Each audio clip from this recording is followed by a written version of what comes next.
Imagine this: you wake up tomorrow, and signs of the apocalypse are unfolding around you. Fire rains from the sky, seas turn to blood, and chaos reigns. What if I told you that these aren't just scenes from a blockbuster movie but are written in the texts of many world religions, including Christianity's Book of Revelation? Today, we're diving into these apocalyptic visions to uncover not just what they say, but what they symbolize.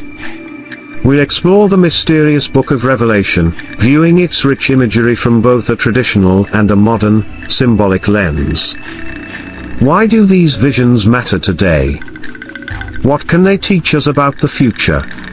And about ourselves?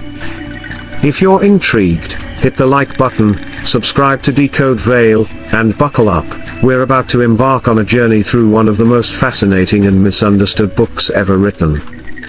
Stay with us as we unveil the apocalypse. Understanding apocalypse. The word apocalypse conjures images of disaster and chaos, but its roots are far less ominous. Originating from the Greek word apocalypse, it means simply revelation or unveiling. This term isn't about the end of the world in the way many think, but about revealing truths previously hidden, often about the ultimate fate of the world and humanity. In the Christian Bible, this theme of revealing is prominent in the prophetic books like Ezekiel and Daniel. These texts provide visions filled with symbolism, beasts, angels, and divine judgments, that speak of trials and triumphs to come. This tradition of prophecy sets the stage for one of the most enigmatic figures in biblical literature, John, the author of Revelation. John's Revelation, also known as the Apocalypse, was written against a backdrop of intense persecution. During the reigns of Roman emperors Nero and Domitian, Christians faced horrific oppression. Nero was notoriously cruel, often using Christians as scapegoats for political issues, including the Great Fire of Rome. Domitian's reign later was marked by further hostility and demands for emperor worship, which Christians, adhering strictly to monotheism, staunchly refused. This historical context is crucial for understanding Revelation.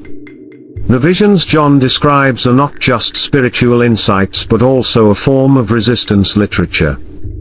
They provided hope and a sense of divine justice to a community under siege, using coded language that would be clear to the initiated but opaque to Roman authorities. Thus, the apocalyptic literature in the Bible, culminating with John's Revelation, serves as both prophecy and comfort. It offers a vision of how divine justice will ultimately prevail, promising that persecution and suffering are not the end of the story but part of a larger, divine plan that leads to renewal and redemption. Symbols and meanings. John's journey into exile is not just a tale of solitude but one of profound revelation. Banished to the rocky, isolated island of Patmos as punishment for his faith, John finds himself not in mere isolation, but in the company of visions that would shape Christian thought for centuries.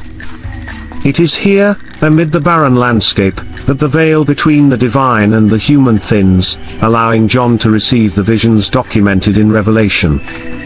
The celestial imagery John describes is vivid and multifaceted, filled with symbols both majestic and mysterious.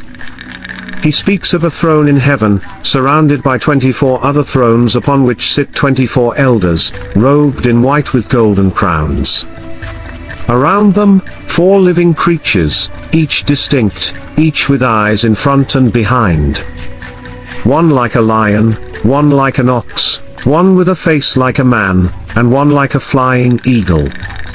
Each creature, with 6 wings, continuously chants praises, symbolizing the omnipresence and all-seeing nature of God, the strength and steadfastness of faith, the intelligence and supremacy of the human spirit, and the soaring, transcendent nature of divine truth. At Decode Vale, we delve into these symbols to uncover not just their theological significance but their relevance to our spiritual journey today. These images, while rooted in their time, speak to universal themes of vigilance, royalty, sacrifice, and transcendence. The elders represent the fulfillment of the divine promise, crowned in glory after trials.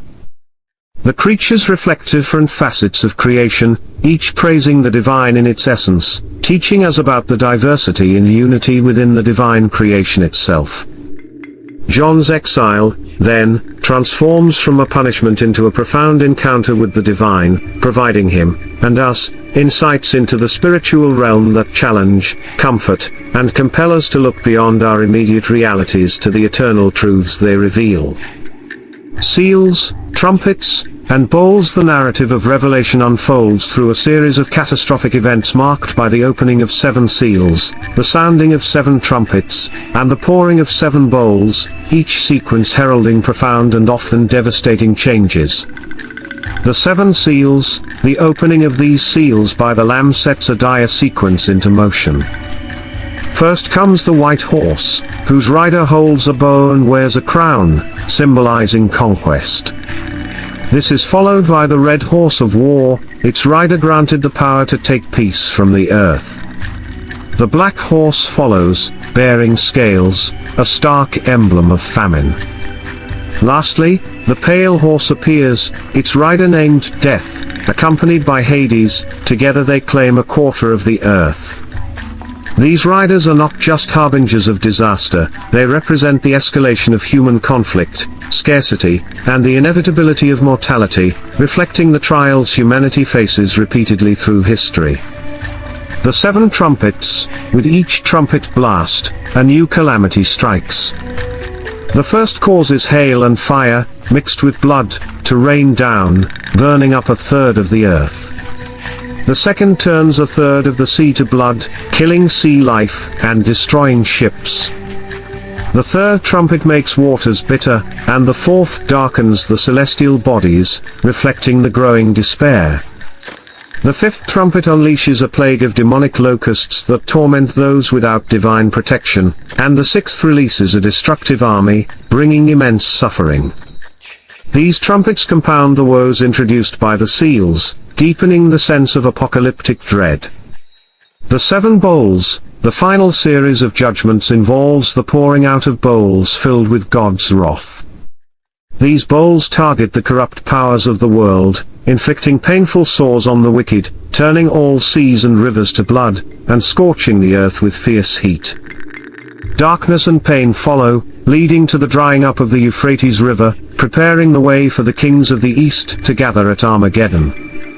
The climactic battle signals the ultimate confrontation between divine justice and human rebellion. Each of these sequences not only serves as a metaphor for spiritual and moral decay but also ties directly into historical and political events of John's time, reflecting the persecution and trials faced by early Christians. Antichrist and spiritual warfare. In the tumultuous narrative of Revelation, 2 beasts emerge, central to the unfolding apocalypse. The first rises from the sea, with 10 horns and 7 heads, each bearing a blasphemous name.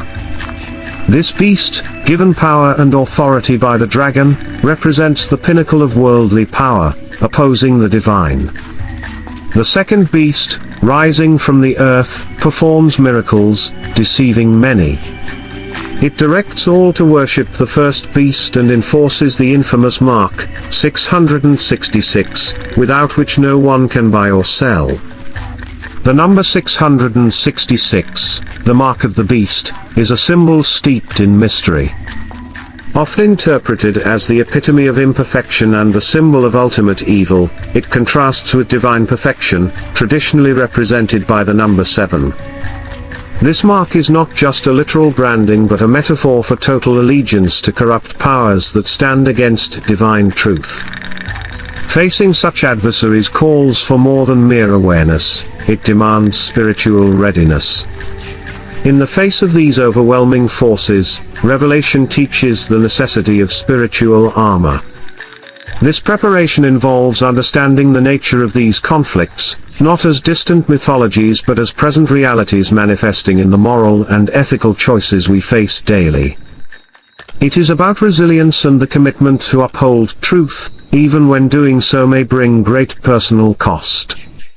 Beyond apocalypse, as we reach the culmination of the apocalyptic visions within Revelation, we witness the ultimate defeat of satanic forces. The narrative leads us to a triumphant moment where good prevails, and a new era begins, a 1,000-year reign of peace led by Jesus Christ. This is not merely an end but a new beginning, promising restoration and renewal for a world weary of conflict and suffering. This vision of eschatological hope serves as a powerful reminder of the transient nature of evil, and the enduring promise of divine justice. It encourages us to view the trials and tribulations of our world not as indefinite, but as the birth pains of a new and better world. Yet, as we reflect on these profound themes, we must also consider the complexities of apocalyptic predictions. History is rife with misinterpretations and misplaced fears regarding the end times. As we close today's journey through the revelations and challenges of the apocalypse, let this be a beginning, not an end. Explore more on these themes in our other videos, each designed to further illuminate and guide. Remember, the path to understanding is long and requires both courage and calm. Now, as the music softly plays and the serene imagery unfolds, carry with you the insights from today, prepared and steady for whatever comes. Subscribe to Decode Vale for more explorations into the profound and the prophetic.